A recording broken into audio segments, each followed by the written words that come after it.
Well, hello everybody. My name is Jason DeCosta. Thank you for joining me today on my show called Consistent Preterism.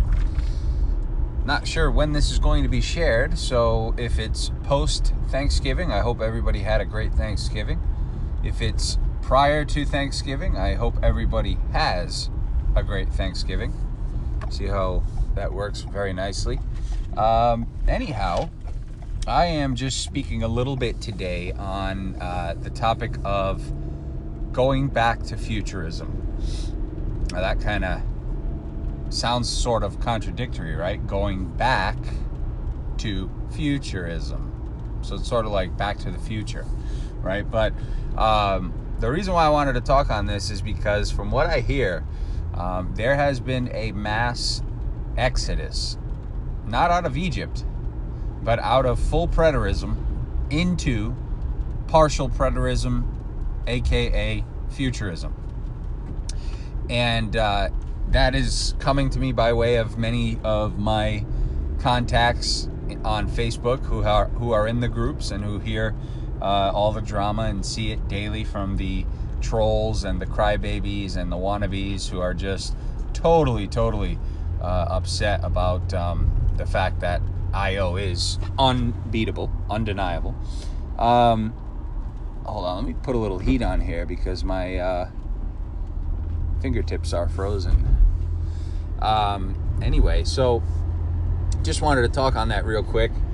And, these people, they get nervous, right? They see the truth of IO. They see how undeniable it is, right? And they're not dumb, okay? They're not dumb. They're dishonest, yes, totally, 100%. But they're not dumb. I mean, well, I shouldn't say they're not dumb. There are some who are dumb. Okay, quite a few actually. But the ones who engage in the discussions and who have the deeper theological minds, they're not completely dumb. Okay, they have some knowledge of the Bible. They understand, certain biblical principles like audience relevance and whatnot. Otherwise, they probably wouldn't be preterists. They'd be futurists, or they wouldn't have been preterists. But they get nervous, right? They start freaking out when they see all the proof. And what they do is they try to go back to the scriptures and they try to find loopholes in the scriptures that allow them to, force themselves into the narrative somehow. It gives them a glimmer of hope that they may still be an ancient Israelite dead under the Mosaic law, the condemnation of the law. So what they do is they go to places like, I can't remember the actual passage or the chapter as I'm just kind of doing this off the cuff. But one guy, Adam, I won't mention his last name, but I'm sure you all know. He's a pretty clever guy when it comes to history and Revelation and the historical facts surrounding the book of Revelation. Anyways, the latest comical rumor is that he's gone full futurism. He's gone back to futurism, and he keeps putting out these like little posts on Facebook about how historians, early church fathers all claimed that they were Christians and everything, and he's acting as if that's proof that Christianity continued beyond the coming. And really, that's nothing different than what's going on today. That's nothing different than people, claiming to be something they're not, hijacking a redemptive narrative that was never theirs. And the funny thing is that he and others appeal to the Apostle John, and John being alive after the coming. And, he says, that totally disproves any possibility at a rapture or a literal calling up of the saints at the end, like Jesus said, and like Paul said so clearly. Well, the problem is, and those of you who know anything about historical quotes from the early church fathers, is there is not a single solitary quote that says Jesus returned, the kingdom began, the resurrection took place, and all these glorious events occurred, right? You have some questionable quotes that say, he came in judgment upon Old Covenant Jerusalem, stuff like that. But to even suggest that John spoke at length or even any bit about the coming of the Lord is false, because he didn't, right? So in other words, if John was alive after the coming of the Lord and he lived beyond that, and he was a apostle still, or a disciple still, and he was gathering in disciples as well, and turning them into disciples of Christ, then John was the biggest failure in the history of Christianity, because he didn't tell anybody that Christ had come. The single most glorious event in all of the New Testament, the coming of the Lord for salvation, the appearing in the clouds to call up his saints, the catching up in the clouds where they'd be gathered together with the dead and they'd forever be with the Lord, where they'd be changed in the twinkling of an eye and put on immortality and be like angels in heaven, because they'd never die anymore, nor would they marry anymore. They'd be in that age to come, that glorious inheritance that was the hope of the 12 tribes, which they served God earnestly day and night, hoping to attain, like Paul said in Acts 26. All of these glorious, glorious promises in the New Testament about this most glorious, glorious, magnificent event when they would marvel at him at his coming. Sit there and just marvel at him at his coming, and they would finally be like him. He was the firstborn of the brethren, ascended into the clouds into heaven, put on immortality, firstborn of the brethren, first fruits of the resurrection, and then those who are Christ would experience that same resurrection and same glorification that Christ experienced at his coming. They didn't see anything, because quite frankly, John was zip-lock airtight about it. Didn't say a word. So either John was the biggest failure in the history of Christianity and just didn't find it necessary to mention the single most glorious event had already occurred, and John allowed Christianity, or wannabeism I should say, to exist now for centuries in total, pure, utter confusion, chaos, discord, and disagreement. Some people say he's already come. Some people say he hasn't. Some people claim they have the Holy Spirit. Some people claim they don't. Some people say the Holy Spirit still baptizes people, speak in tongues. Other people say the Holy Spirit gift ceased. There's no such thing. I mean, I could sit here until noon tomorrow and go over all the differences, and I still wouldn't even be 10% of the way through. All right, so Christianity is in a pure state of mess, total confusion. All thanks to John the Apostle. Because remember, John the Apostle lived beyond the coming. All he had to do was open those two lips and say to someone, hey, Jesus already came, just like he said he did. The kingdom is here now on earth. The resurrection took place. If you believe and you receive the Holy Spirit now, you receive immortality immediately. And we live now in this glorious new age to come, which Jesus called the new covenant, or the new heaven, new earth. And we are not looking for those things in the future, Christians. So live your life in harmony. Live your life in peace. Do not be in disagreement. Represent Christ correctly. Do not spend all of your time arguing on Facebook over doctrine. You should be out preaching the gospel, telling people that the kingdom is already here and we live in the new heavens and new earth. And immortality is theirs for the taking.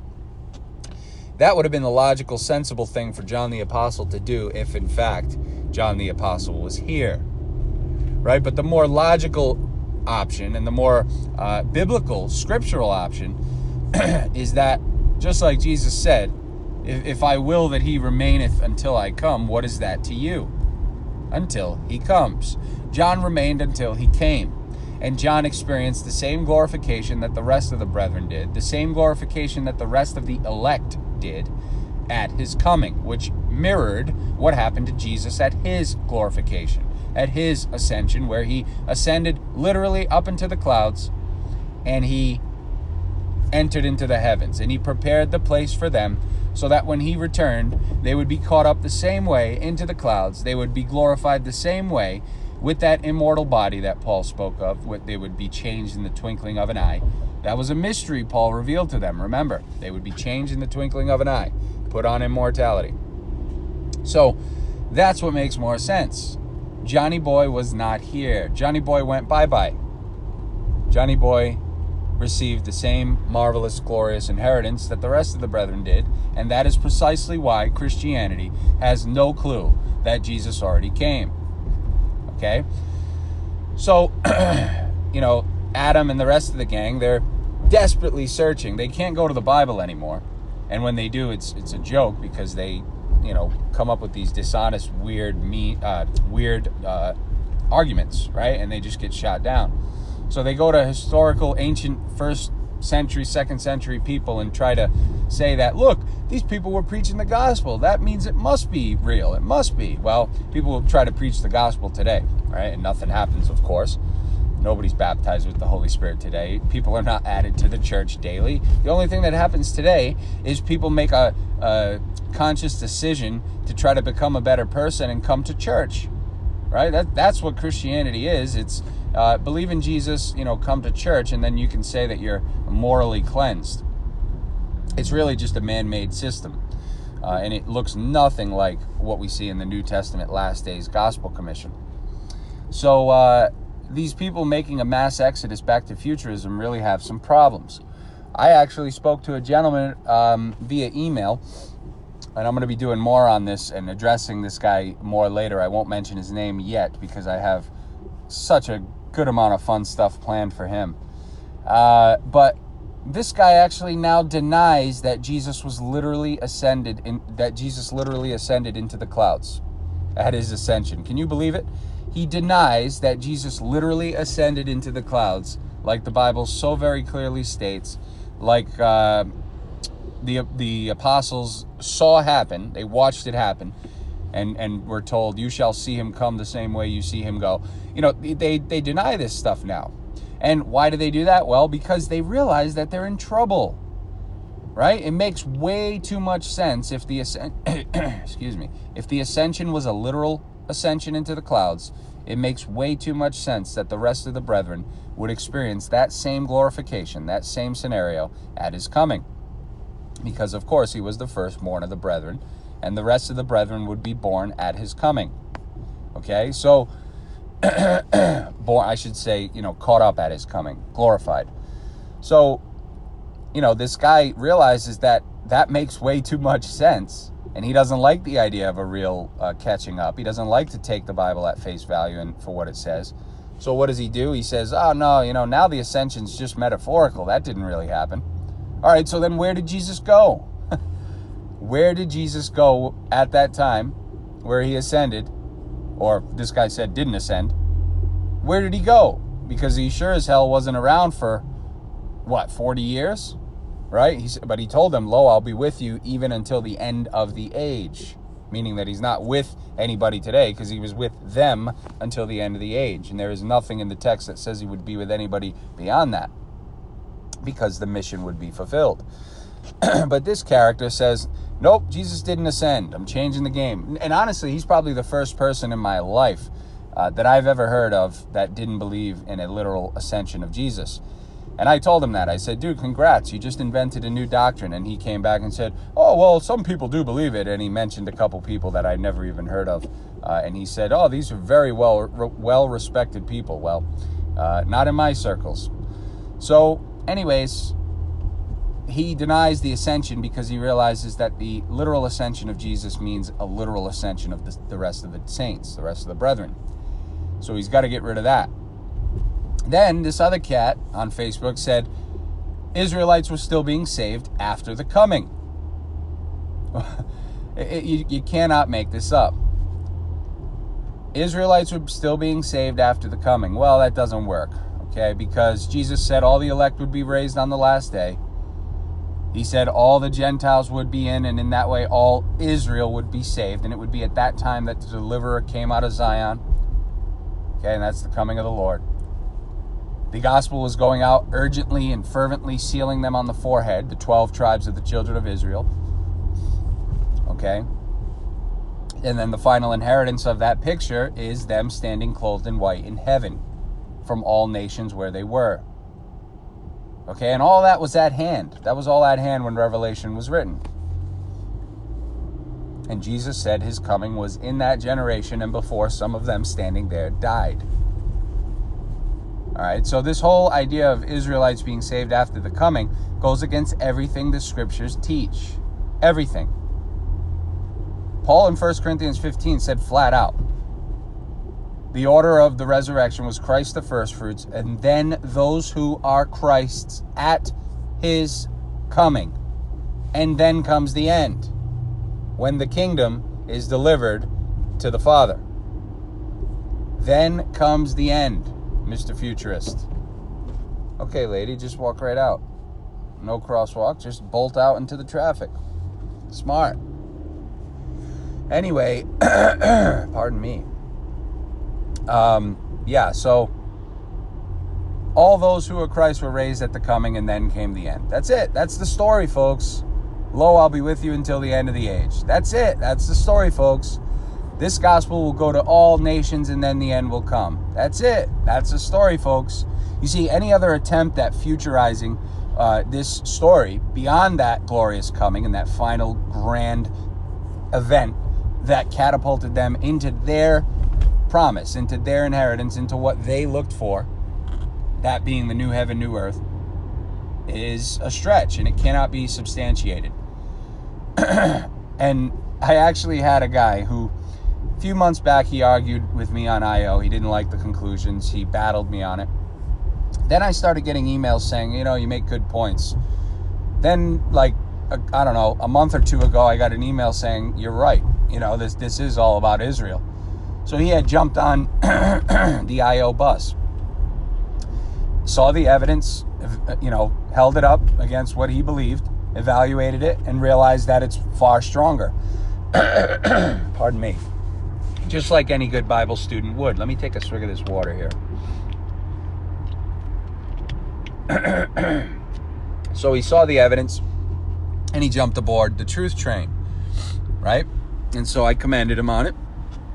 And, of course, him and I had some words before, but like I always say, anyone who decides to be honest and admit that they were wrong gets points in my book, because it takes a certain character to be able to do that. Okay? But he comes aboard. He's following, that's a great point, asking questions here and there on emails. And then all of a sudden, a couple days ago, I get an email from him saying, Jason, I think we may have it wrong. And I'm like scratching my head like, huh? And then he says, Luke 21:24 was his proof text that we had it wrong, which says, it's Jesus in the Olivet Discourse saying, and they will be taken captive into all nations. And then the next sentence says, and Jerusalem will be trampled underfoot until the times of the Gentiles be fulfilled. Excuse me. So his thing is, he actually said to me in the email that he thinks now that 1949 or 1948, whatever that, I think it was 1949, the dispensational prophetic year, was important. And that was the time where they were led captive into all nations and the times of the Gentiles were fulfilled. Now, of course, I'm sitting there kind of chuckling, because this is just, with all due respect, I know he's probably listening right now. Don't take this personal, my friend. But this was silly. So he says 1949 fulfilled that, he thinks. And I'm just like, oh no, here we go. People fall into such silly ideas and concepts, and it's happening right before my eyes. So he's getting nervous, right, about the conclusions and about, what is so very clear. So he's trying to find a loophole. This is what I mean. And so he sees this in Luke 21:24, and he thinks that the captives being taken captive into all nations was going to take place until the times of the Gentiles be fulfilled. But that's not what it says there. It's two different statements, okay? First of all, it says that they would be taken captive into all nations, and that did happen. All right, those in Judea and Jerusalem were brutally murdered, and many of them were taken captive. All right, that was part of their punishment. But then the next sentence says, and Jerusalem will be trampled underfoot until the times of the Gentiles be fulfilled. Well, that did happen. Jerusalem was indeed trampled underfoot. But that ended at the coming. That ended in AD 70. That ended at the glorious inheritance. That did not continue on beyond the appointed time. Jerusalem was completely destroyed, and not one stone was left unturned. And guess what? The times of the Gentiles being fulfilled is the end of Jerusalem being destroyed. Think about it. And Jerusalem will be trampled underfoot until the times of the Gentiles be fulfilled. Well, I believe that the times of the Gentiles lines up with the fullness of the Gentiles. Right? The gospel went to the Jew first and then to the Gentile. So it was going out to the nations to gather in all the elect who were out there. So Jerusalem began being destroyed a few years before the end, and it took a while. But Jerusalem would be trampled underfoot until the completion of the Gentiles were brought in, until the times of the Gentiles were fulfilled, until the gospel going to the Gentiles had fulfilled and reached its final purpose. And when the fullness of those Gentiles came in, all Israel would be saved. But what this fella is not realizing beyond all of that is that Jesus said all these things would occur in this generation. So he's slipping right back into dispensational futurism without even noticing it, because he's frantically trying to find a loophole that defeats the most clear view, which is I.O. So what does he do? He ignores what Jesus said, that all these things would be fulfilled in this generation. He ignores that just 3 verses prior, I think in Luke 21:20, it says, when you see these armies surround Jerusalem, know that all things written will be fulfilled. He ignores all of these ironclad texts that Jesus said this is going to happen within a generation, before some of you standing here die. And he says, no, this might be 1948. Well, obviously, I had to correct him in a response and let him know that that is absolutely insane. And he came back and said, I still think you're right. I'm just, I just want to be consistent. So once I explained it to him, I guess he kind of stepped off the ledge.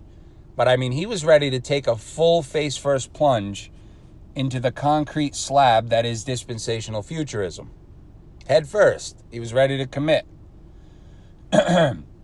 All because of that nervousness, right? That people don't have that if people can't insert themselves into the Bible, they get nervous.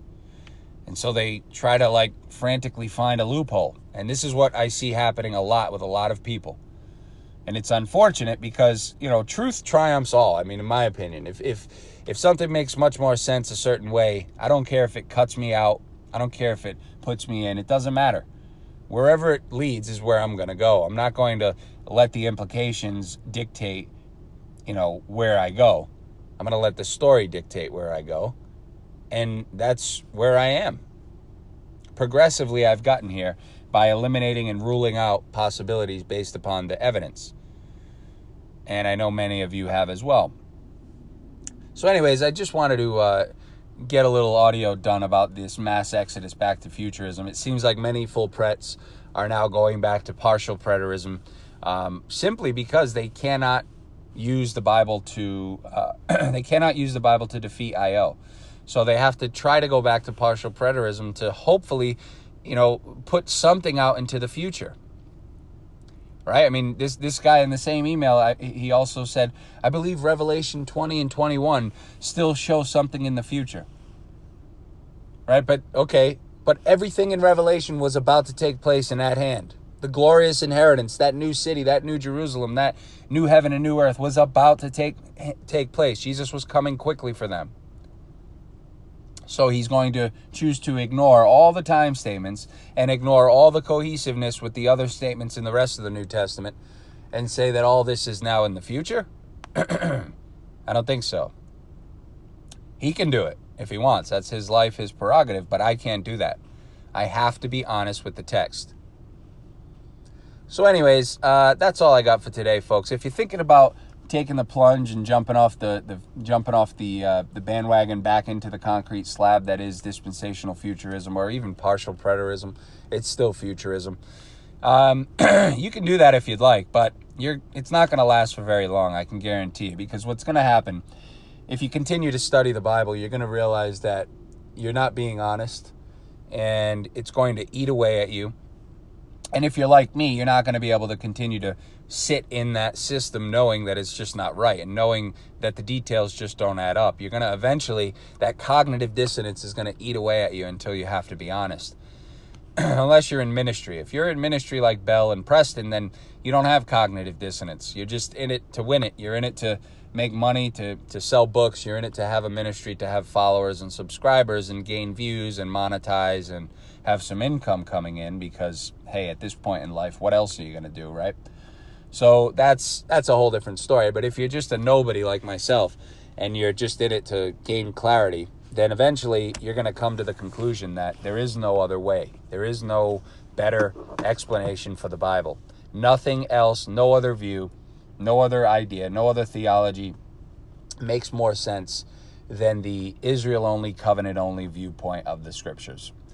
Anyways, folks, I hope you all have a wonderful day. We'll be back another day, another time, another place, another rhyme. Take care, everybody. Bye-bye.